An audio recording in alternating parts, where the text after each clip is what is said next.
अस्सलाम वालेकुम गाइस, आपको मेरे चैनल में स्वागत है। आपको थंबनेल देख के ही मालूम चल गया होगा इस वीडियो में क्या मैं बताने वाला। आपको थंबनेल देख के ही मालूम चल गया होगा किस बारे में यहाँ पे तकरीर होने वाला है। तकरीर को आप शुरू से लेके एंड तक देखेगा, बीच में स्किप नहीं कीजिएगा, तब आपको कुछ भी समझ में नहीं आएगा। जो इस वीडियो पर पहली बार आप आएंगे सब्सक्राइब कर लीजिएगा। सब्सक्राइब करने से क्या हो, जो भी नया वीडियो में डालूंगा आप तक पहुँच जाए। चलिए गाइस, यहाँ पे वीडियो की स्टार्ट यहाँ पे तकरीर को हम लोग करते हैं। हदीस पाक है, कयामत उस वक्त तक नहीं आएगी जब तक कि अरब के कुछ कबीले बुत परस्ती न करने लग जाएं। अरब में होगा ही, अरब में बुत परस्ती होने लग जाएगी, मुशरिकीन वहां पैदा हो जाएंगे। ये हदीस में 1400 साल पहले मेरे आका ने फरमाया।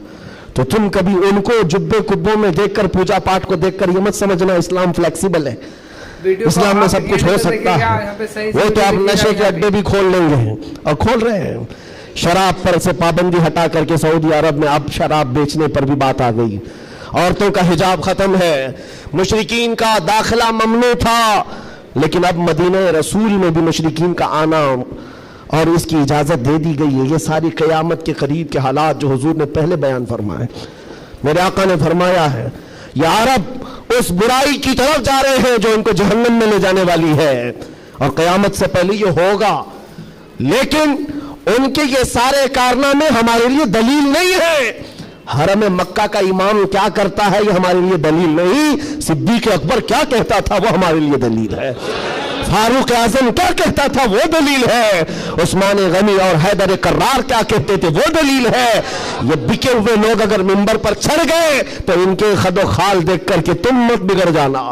यहां से हालात ऐसे हो सकते हैं, खाने काबा के मिंबर पर खड़े होने वाला इमाम भी इजराइल की फतह के लिए दुआ कर सकता है। ये ईमान बेचे हुए लोग आ सकते हैं, इसलिए कि यजीद का दौर भी आया है, करामता का दौर भी आया है, बातिल कुव्वतों का दौर भी आया है जब उन्होंने काबे की इमामत की है। लेकिन अहले सुन्नत व जमात हमेशा इस बात पर कायम रहे हैं, इन लोगों से हमारा दीन नहीं चलता, अल्लाह और उसके रसूल की हक्कानियत और कुरान से हमारा दीन चलता।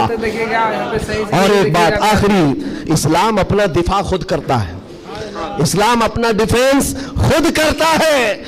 कुफार और मुशरिकीन को अगर ये लगता है कि मुसलमान सोए हुए इस्लाम का कुछ भी कर लेंगे, ये नामुमकिन है, पॉसिबल नहीं। हम जैसे करोड़ों भी सो गए तब भी इस्लाम कायम रहेगा। इस्लाम अपना डिफेंस खुद करता है। क्यों? इसलिए कि ये इंसानों का बनाया हुआ दीन नहीं है, खल्लाक़े कायनात का दीन है। और कुरान में रब ताला ने फरमाया, युरीदूना लियुत्फिऊ नूरल्लाहि बिअफ़वाहिहिम, लोग अपने मुंह के फूंकों से इस्लाम का चिराग बुझाना चाहते हैं और अल्लाह अपना चिराग मुकम्मल करके रहेगा। वलौ करिहल काफिरून, अगरचे काफिर नापसंद करे। और एक बात सुन करके जाए, मेरे रब का वादा है कुरान पाक में, ये दीन इस्लाम पूरी दुनिया पर गालिब आकर रहेगा, आकर रहेगा। ये बात मैंने कई जगह स्टेजों पर की तो कुछ लोगों ने कहा भी था जो नॉन मुस्लिम है, उन्होंने कहा था कि मौलाना ऐसे बैठ के चिल्ला रहा है, हालात देखता नहीं है, फिलिस्तीन में इनके टुकड़े हो रहे हैं, शाम को तबाह करके रख दिया गया है, इराक में इनके जनाजे निकलते हैं, अफगानिस्तान को तोड़ कर रख दिया गया है, और ये मौलाना चिल्ला कर कहता है इस्लाम पूरी दुनिया में गालिब आकर रहेगा। ये अपना मोहल्ला नहीं बचा पाते, पूरी दुनिया की बात करते हैं। जालिमों, तुम्हें खबर क्या है, इस्लाम जिंदा होता है हर करबला के बाद। तारीख ये बताती है अगर इस्लाम को खत्म होना होता, रसूलुल्लाह के नवासी की शहादत के बाद खत्म हो जाता, अली असगर अली अकबर की शहादत पर खत्म होता। जब रसूलुल्लाह के घराने की शहादत पर इस्लाम नहीं रुका, हमारे हजारों के कत्ल पर कभी इस्लाम नहीं रुक सकता। एक गज्जा, एक फिलिस्तीन, क्या हजारों गज्जा तुम इस जमीन पर कायम करके दिखा दो, तब भी मेरा चैलेंज है, इस्लाम था, इस्लाम है और इस्लाम रहेगा। इस्लाम था, इस्लाम है, इस्लाम रहेगा। नबी पाक सल्लल्लाहु ताला अलैहि वसल्लम का लाया हुआ ये वो हसीन शजर है जिसकी जड़ें तहतुस्सरा में है और जिसकी शाखें औजो सुरैया पर है।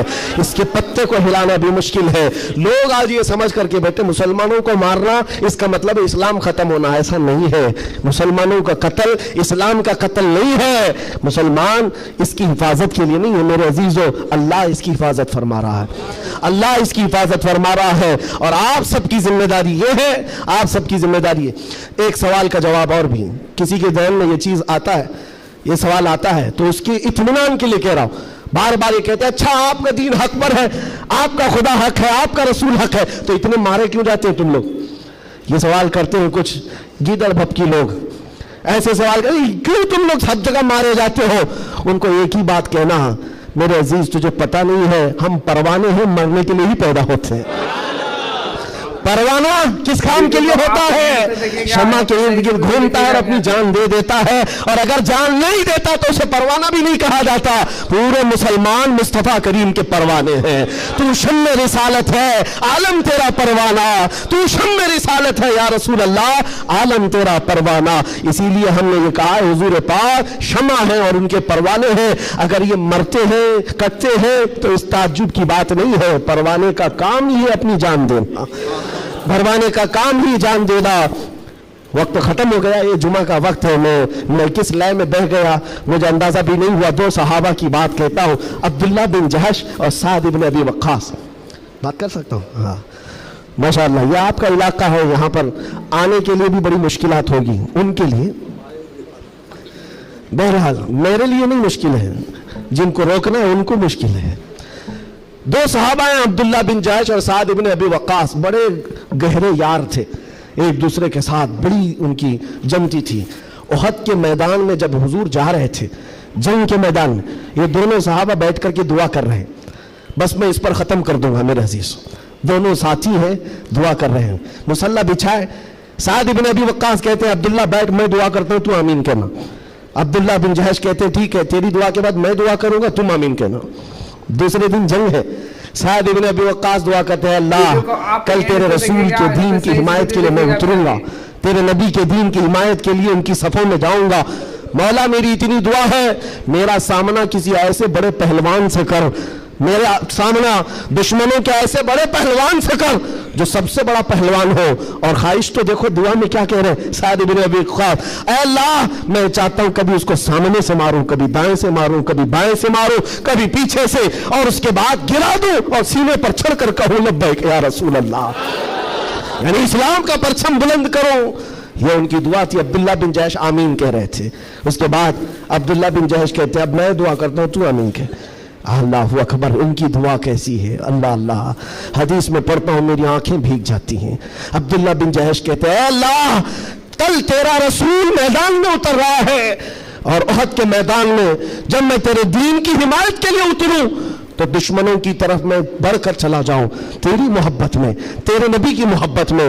کبھی کوئی دشمن مجھے سامنے سے مارے، کبھی دائیں سے مارے، کبھی بائیں سے مارے، کبھی پیچھے سے مارے، اور تیرے محبت میں مولا، تیرے رسول کی محبت میں ہر جگہ سے زخم کھاؤں اور پھر میں شہید ہو جاؤں اسلام زندہ باد کہتے ہوئے، اسلام کی بلندی کا نعرہ لگاتے ہوئے شہید ہو جاؤں۔